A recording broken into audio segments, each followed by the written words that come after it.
Bismillahirrahmanirrahim. Assalamualaikum warahmatullahi wabarakatuh. Selamat berjumpa kembali dengan kami, mahasiswa, mahasiswi Setikes Karya Putra Bangsa, program studi S1 Farmasi Tulungagung. Pada kesempatan kali ini, kami akan menyampaikan sebuah materi tentang pendidikan anti korupsi. Oleh karena kami adalah orang-orang farmasi, maka kami mengambil sebuah topik yaitu analisis kasus korupsi di bidang kesehatan. Dan pada kesempatan kali ini penyampaian materi akan kami sampaikan secara bergantian sesuai dengan anggota kelompok kami, yaitu ada Mbak Nadia Ika, Mbak Nurul Rahma, Mbak Okti, Mbak Pera, ada juga saya sendiri Puji Santoso, ada Mbak Putri Indah Damayanti, Mbak Putri Indah Pratiwi, Mbak Putri Miftah, dan juga Mbak Putri Khuratul.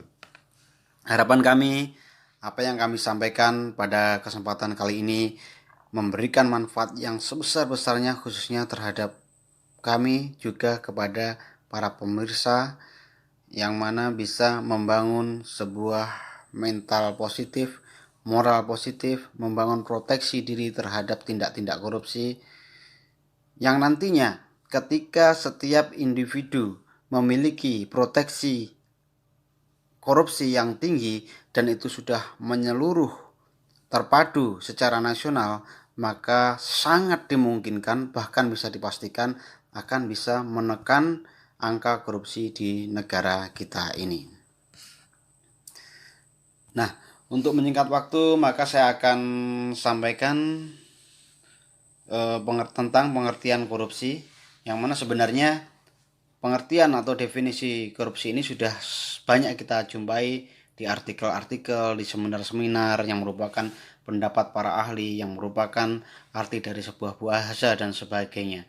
Namun pada kesempatan ini akan saya sampaikan pengertian atau definisi korupsi berdasarkan Kamus Besar Bahasa Indonesia edisi keempat, di mana di situ disebutkan korupsi didefinisikan lebih spesifik lagi yaitu penyelewengan atau penyalahgunaan uang negara, perusahaan, organisasi, yayasan, dan sebagainya untuk kepentingan pribadi atau orang lain.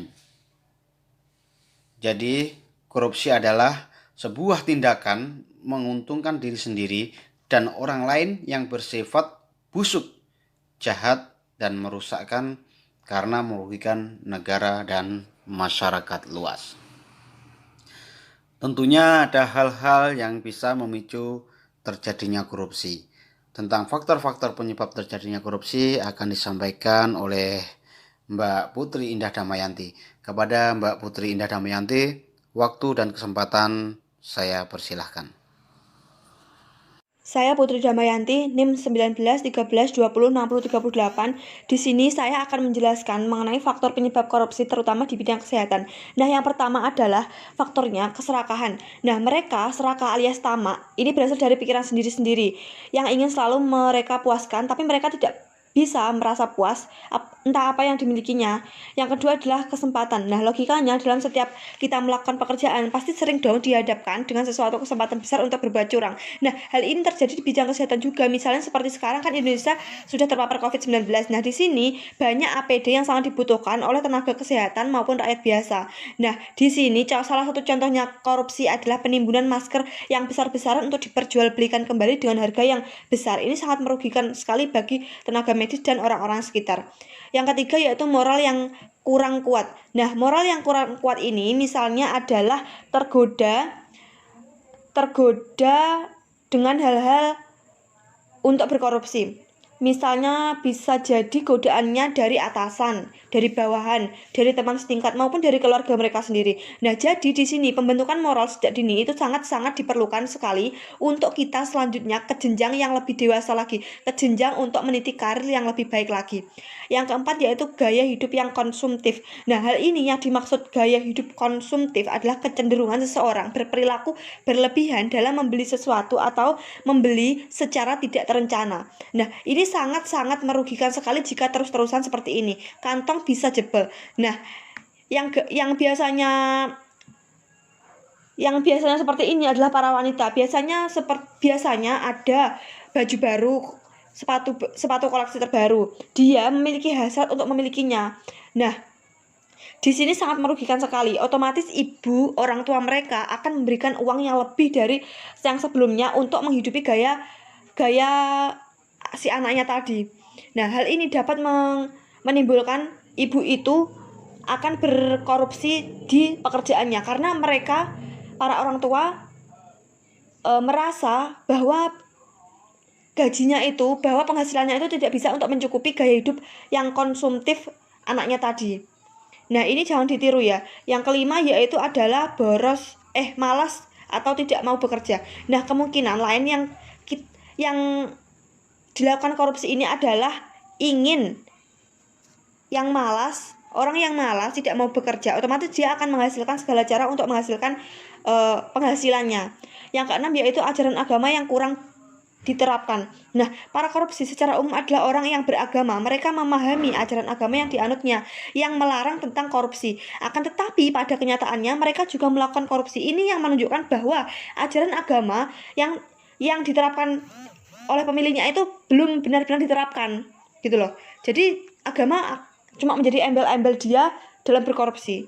Jadi sekian dari saya, terima kasih. Saya Nurul Rahman Salsabila, NIM 34, akan menjelaskan tentang bentuk-bentuk korupsi. Yang pertama penyuapan, yang kedua penggelapan, yang ketiga kecurangan, yang keempat pemerasan, yang kelima favoritisme. Penyuapan adalah suatu tindakan memberikan uang atau imbalan kepada pihak lain yang dilakukan oleh seseorang atau sekelompok orang untuk mendapatkan apa yang diinginkan. Yang kedua penggelapan, suatu tindakan kecurangan dalam bentuk penggelapan sumber daya orang lain untuk kepentingan pribadi.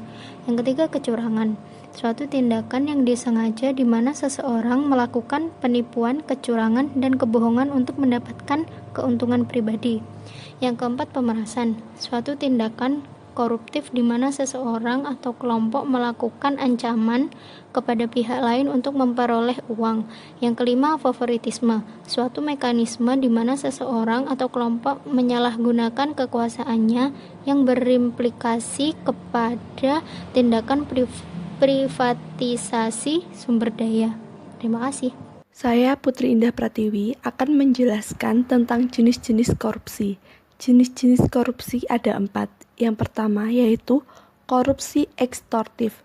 Korupsi ekstortif yaitu berupa sogokan atau suap yang dilakukan pengusaha kepada penguasa. Yang kedua yaitu korupsi manipulatif.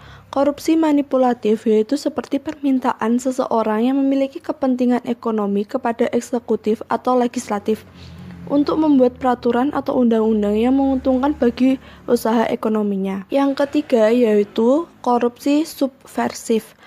Korupsi subversif yaitu mereka yang merampok kekayaan negara secara sewenang-wenang untuk dialihkan ke pihak asing dengan sejumlah keuntungan pribadi. Dan yang terakhir yaitu yang keempat, korupsi nepotistik.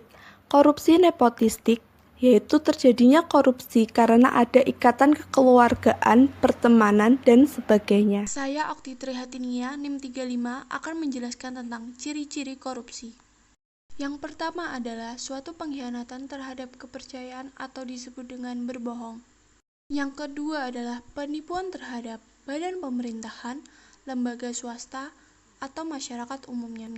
Yang ketiga, dengan sengaja melalaikan kepentingan umum untuk kepentingan khusus. Yang dimaksud adalah untuk mendapatkan keuntungan pribadi dengan melalaikan tanggung jawabnya.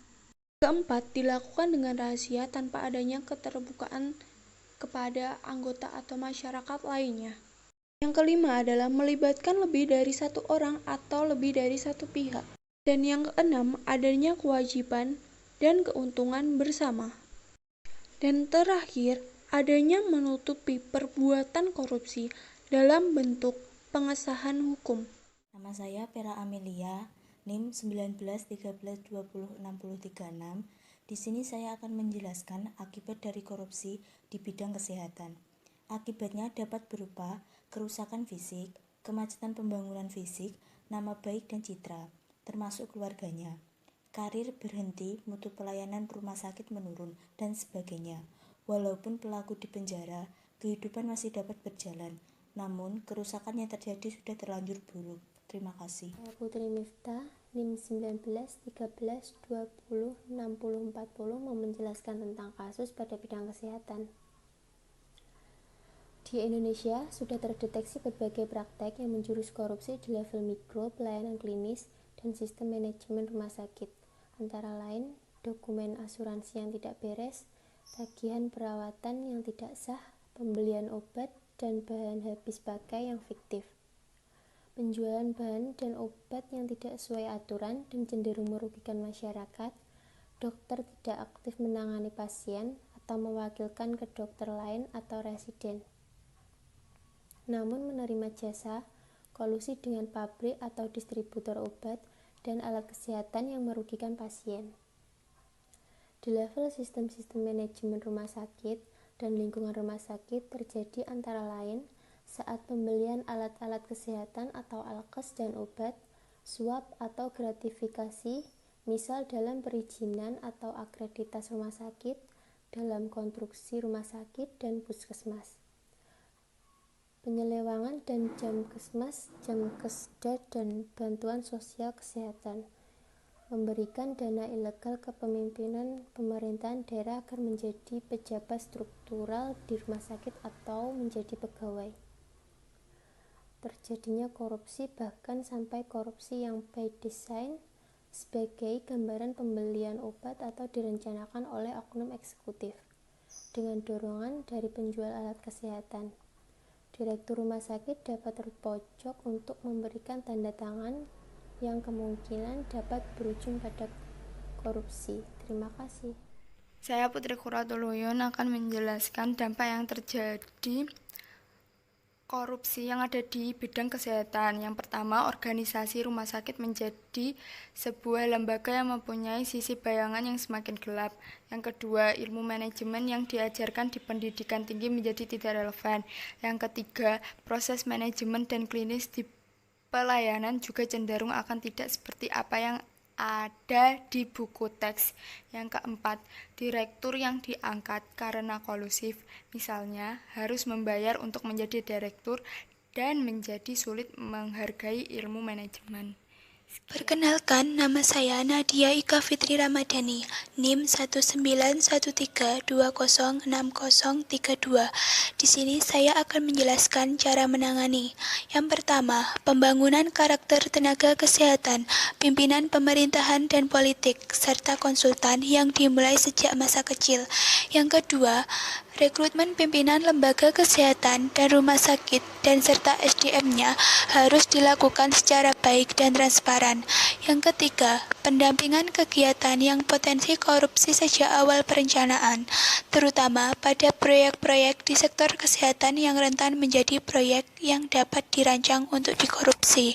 Yang keempat, cermat dalam melakukan kegiatan, termasuk administrasi perkantoran. Yang kelima, dokter, tenaga kesehatan, manajer RS harus memahami peraturan dan perundangan mengenai korupsi melalui pendidikan dan pelatihan. Kesimpulan, korupsi adalah tindakan menguntungkan diri sendiri dan orang lain yang bersifat busuk, jahat, dan merusakkan karena merugikan negara dan masyarakat luas. Pelaku korupsi dianggap telah melakukan penyelewengan dalam hal keuangan atau kekuasaan, pengkhianatan amanat terkait pada tanggung jawab dan wewenang yang diberikan kepadanya, serta pelanggaran hukum. Dan salah satu penyebab dari korupsi ini adalah sifat manusia yang kurang puas atau rakus, mempunyai sifat yang konsumtif dan adanya kesempatan untuk melakukan korupsi tersebut. Demikian presentasi dari kelompok kami. Jika ada kurang lebihnya, kami memohon maaf. Wassalamualaikum warahmatullahi wabarakatuh.